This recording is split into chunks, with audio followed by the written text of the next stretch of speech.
If you'd like to use Google Forms for daily performance, here's an example of a form you can use.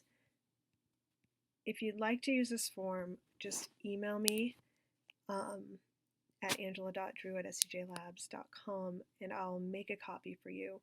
However, this form's a little different than, say, the conference period form, because for every form you have to go in, you have to customize it. It's not going to duplicate the changes that I've made for instance, the form for my class. So I'm going to walk you through how I'll customize the form, and then you can do the same for your classes. So, for instance, I'm going to make a copy of this form.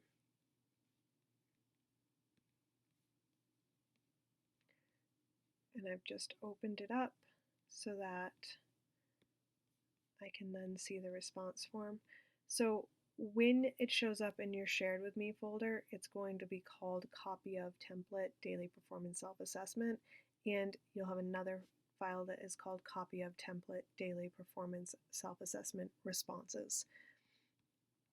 I recommend making a new form for each class because then it'll be easier to sort your scores, but that's completely up to you.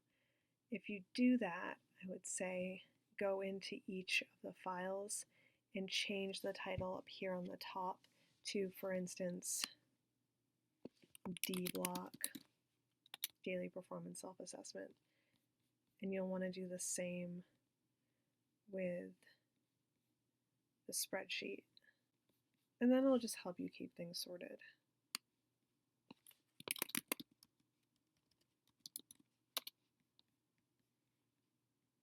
Okay. So we're assuming that this is going to be your D block self-assessment form.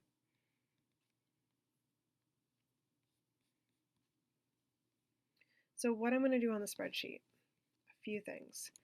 One, I always go through and wrap the text, because otherwise the text runs into each other and you can't read anything. So you just go to format text wrapping, and then wrap, and then you can just see things. I also tend to resize the columns for any columns that will have a lot of writing. Okay, so this form responses tab is where all of the responses will be entered throughout the semester. I add an F column called teacher score. And so what I'll do every day is over here in the timestamp, all of my students, so say I have 12 students, the first day of class, these 12 rows will be populated with their responses. Their SCJ Labs email will show up here. Their score will be here, and then I'll go through and look at each of their names and then give my own score. I'll go through. Obviously I can't do that because there's no names there, but that's an example of how I do that. The next thing you need to do is you need to make tabs for each individual student. So what I'll do is I'll make the first tab for you so that all you need to do is duplicate. So I'm going into my template. And so you can see what you can do if you make your own, because you would be copying this from the template that I'm making for you. Okay. So up in the formula bar, you'll see that there is a formula here. I'm going to copy that formula and paste it under A1. Now notice when I first paste this, it shows up as NA, and it says there's something wrong. That's because there's no data to sort, so that's making the spreadsheet mad. So what you'll want to do is you'll want to go into your spreadsheet, hit View Live Form, and then just fill it out. Just kind of throw a couple things in, hit Submit, and now, give it a second. So now you can see my self-assessments here, and I'm going to go and show you what the scoring looks like. So I gave myself a 10. As a teacher, I'm going to give myself a 9, and then I can show you what that looks like. So we go back to the template form. I'm going to play around with wrapping the text again. Okay, so I need to add a couple more columns for you. The discrepancy column and the teacher comments column. Now, notice that the discrepancy column has numbers even though there's nothing in the other columns. What I've done is I've just written a simple formula that subtracts the teacher's score from the student's score so that you can see if there's a discrepancy. It doesn't matter how far you go. I've gone 122 rows just because.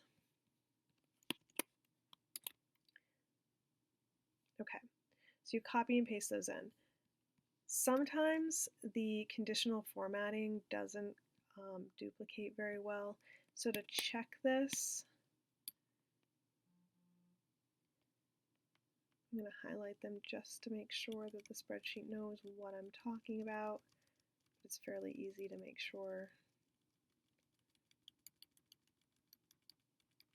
Okay. So you go to Format, Conditional Formatting, and then my formats show up. So, for instance, my first rule says that from G2 to G122, format the cells if they're not empty. Now, all of these cells aren't going to be empty because I've put I've copied and pasted a formula in there. So they all have 0 or a color. Now notice my -1 is a discrepancy, but it's showing up as green. That's because my other condition didn't copy and paste, which is not a big deal. I can easily change that. So I've got that one conditional rule there, and then I'm going to add new rule.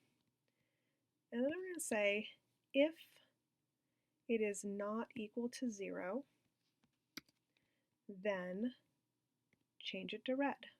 Done. So I have both of my conditional format rules written. Notice that my -1 is still green. That's because my green rule is listed before my red rule. So I just need to change the order of those so that the red will override the green. Easy peasy. Okay, so now that you have this tab with all of the formulas and conditional formatting rules, all of that's in there. All you need to do now is go down to the tab that says Sheet 2, right-click, hit Duplicate, and then you've got another one. So you'll want to duplicate as many tabs as you need to for as many students in your class. So if you have 10 students in your class, you're going to duplicate it so that you have 10 tabs. Then I change the tab name to the last name of the student. So for instance, this first one will be Drew, because that's my tab. And let's imagine that the next student is Rebecca Sasso. So I'm going to change Angela to Rebecca and Drew to Sasso. And then I'm going to go down to copy of spreadsheet 2. Oops, I have to enter. I'm going to go down to copy of spreadsheet 2. Change that to Sasso. And there we go. And notice that there's nothing there now because Rebecca Sasso hasn't entered any responses to the form. And that's how you customize a daily performance self-assessment sheet. Feel free to ask Liz or I any questions you might have. If you aren't comfortable with making the copies and the changes, then just let me know and I can make one for each of your classes. You just need to go through and then duplicate the tabs and change the students' names.